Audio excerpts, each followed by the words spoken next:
What's going on, good people? It's Iceberg. We're out in the garden. I want to give you I think this is probably your first tour of the garden this year. Things are starting to shape up a little bit. Things are still a little rough in some places, but we're going to turn around and give you a look at it so you can see what I got going on out here. So let's take a look. So starting here on the outside, actually, we're looking at the bed that we have on the outside. I don't know if you remember it from last year, right here beside the air conditioners. We've planted some pollinators, things to attract pollinators in here. We got some marigolds, we got a bunch of different stuff. I don't know the names of all of them, but as you can see, a bunch of different things that are going to bloom. They're going to get a lot bigger and bring in all of the bees and butterflies, hummingbirds, all of the things that we want to pollinate all of the rest of the stuff we have in the garden. Moving on down here, we have a couple of tomato plants. These are, I believe, beefsteak tomatoes, and we actually have 4 more of them up here on the ledge. So we have 6 of these big beefsteak tomato plants. These up here on the ledge will probably end up coming down to the ground eventually as they get taller, bigger, and start producing fruit, because these are larger tomatoes, so they're going to probably be too heavy to be up here on the ledge like this. But you can see how big some of the flower blooms are on it. So they're going to produce some pretty large sized tomatoes, I believe. This is an old, I want to say this is like a mustard plant or something like that. But that one's, getting towards the end of its life. Coming on back out and flipping around, as you see our large bed here. This is a bed you're familiar with seeing. Last year we were growing cucumbers and all types of things in this bed. We planted this catnip right here on the left last year, and we planted this lemon balm on the right. There was a lemon verbena coming up in the middle, but the lemon verbena is not perennial. The lemon balm and the catnip are perennial, as well as this sage that we have here. Look how beautiful that sage is. It smells great. Looks really nice large leaves on it. We have this other type of sage here. That's the two-tone leaves. So everything, this catnip, all of our sage, and our lemon balm, they are all doing really well. They look good and they smell really nice as well. There's still some chives hitting down underneath there as well. So all that stuff doing good. Let's move around here to the outside where things look a little rough. This is some of the stuff that we got planted this year.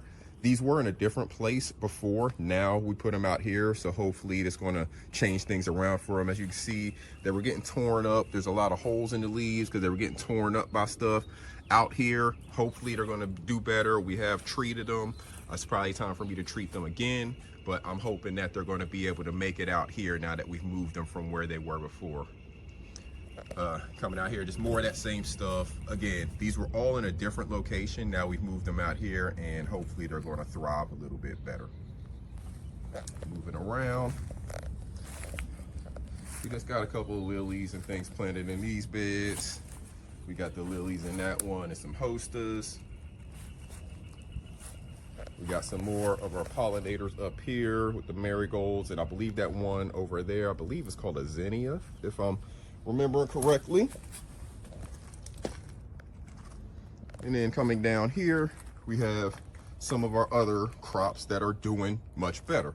This cucumber here, you see it's already starting to produce some stuff. Got, the flower back in there. So when you're seeing flowers on your plants, that's a good thing.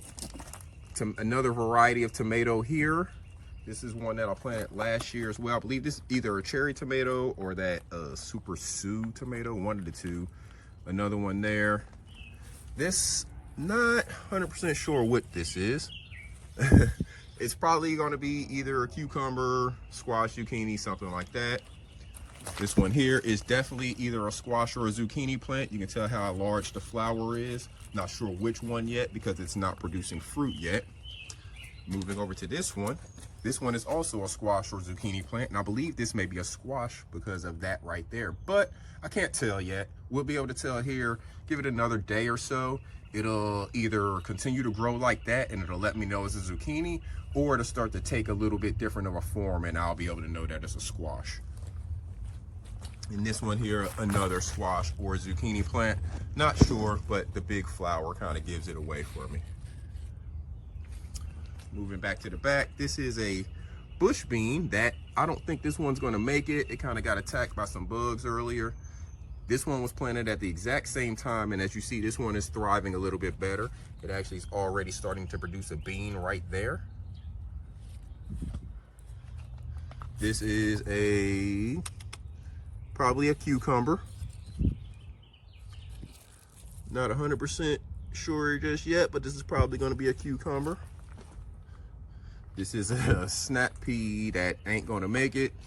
And we've been to the tomatoes. All right, moving over to this one. We have another cucumber here. So as you see, it's starting to grow out and vine out.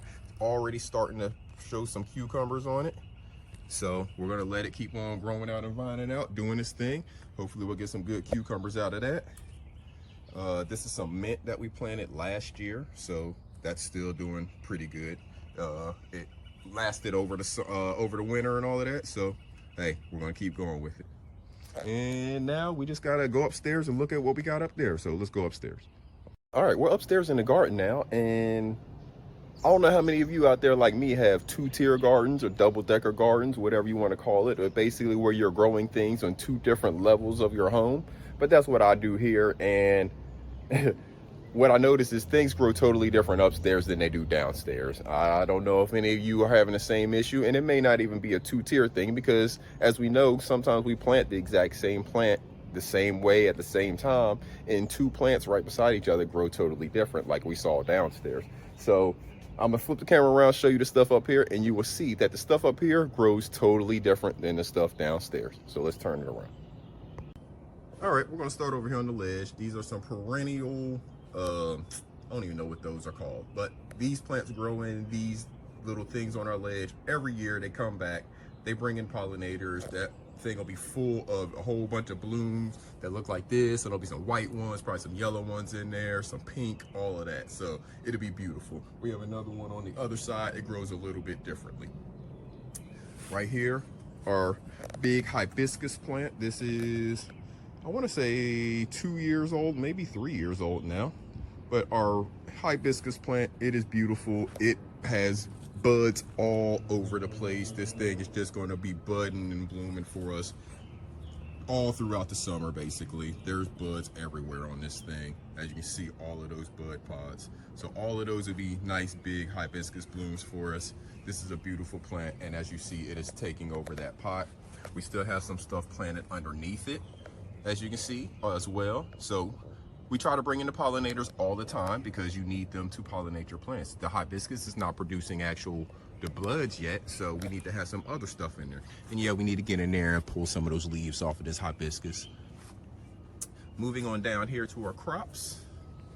Those are radishes, I believe.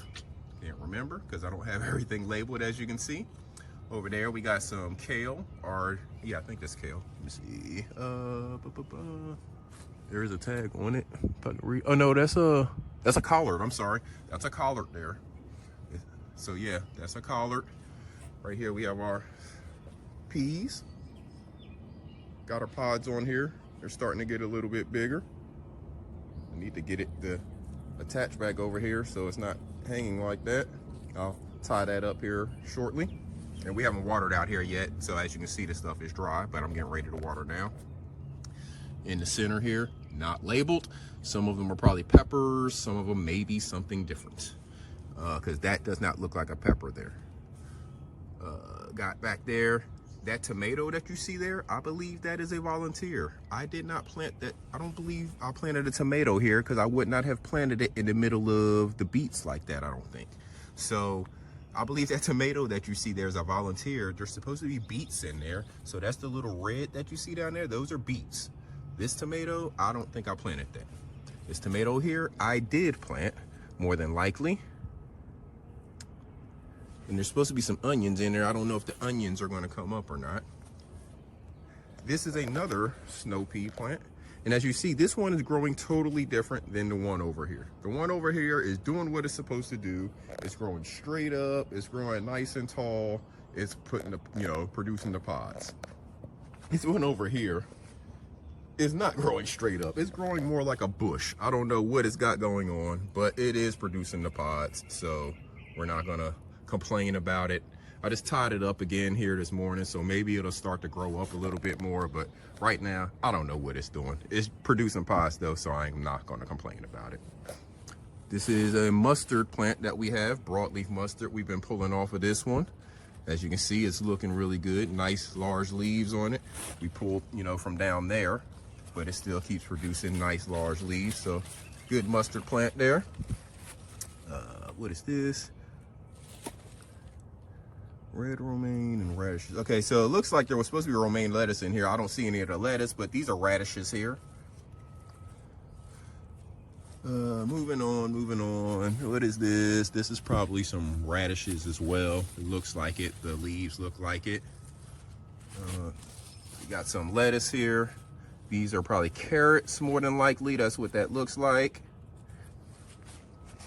Saw some kale here. Nice leaves on our kale. This is more radish. So I tried to plant radish and lettuce together. None of the lettuce looks like it happened, but the radish did. So I know that the radish and the lettuce are not going to work together that closely in these small containers. Here I have, this is a carrot, it looks like. This, I don't know. I'm not sure. I'm gonna have to look that one up on my app and see what it tells me that is. Because again, all my stuff out here is not labeled. But as you can see, the stuff up here is growing pretty good. The stuff up here, I think, is actually growing better than the stuff downstairs because it gets more sun up here. The temperature maybe gets a little warmer up here. The stuff is elevated a little bit differently, so the air flows differently up here. So I think the stuff up here is growing better than the stuff downstairs, actually. Let's get some water on these things.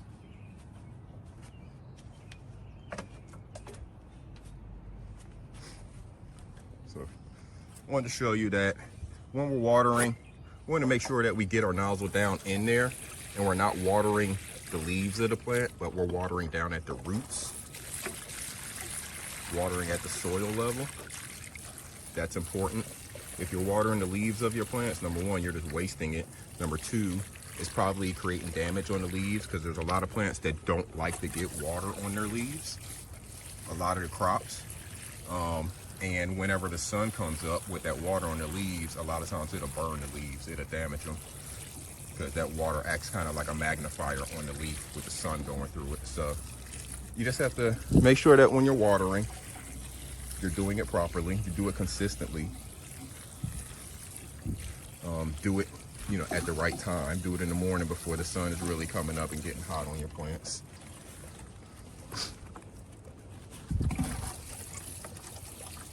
And make sure that you water enough so that it doesn't just burn off on the surface level when the sun does come up, but it actually does penetrate down through the soil to get to your roots. That's probably the most important part. If you say water in the morning and you don't water enough, right? If you don't know whether you're watering enough, when you come home in the afternoon and it's been 80 degrees for, you know, half the day and your plants are drooping when you get home, that's probably because they didn't get enough water down at their roots. So that's why they're drooping, because they're lacking for the water that they need. Just like us humans, you know, when we get dehydrated, we get droopy, we get lethargic. That's what's happening to your plant. It's getting lethargic because it doesn't have enough water to carry it through the day. So that's all we're going to leave you with today, good people. Hopefully everybody has their garden. Hopefully everybody understands and enjoys the peace that you get out of being in your garden in the morning. You hear the birds singing. I'm out here a little bit later right now, so there is a little bit more of the noise around, but earlier there wasn't any of that noise. It was just me, the birds, the squirrels, and that's pretty much it. So hopefully you all have a garden that you get out in every morning and enjoy the peace that comes with it. Until next time, good people, this is Iceberg. Take care of yourself. Salute.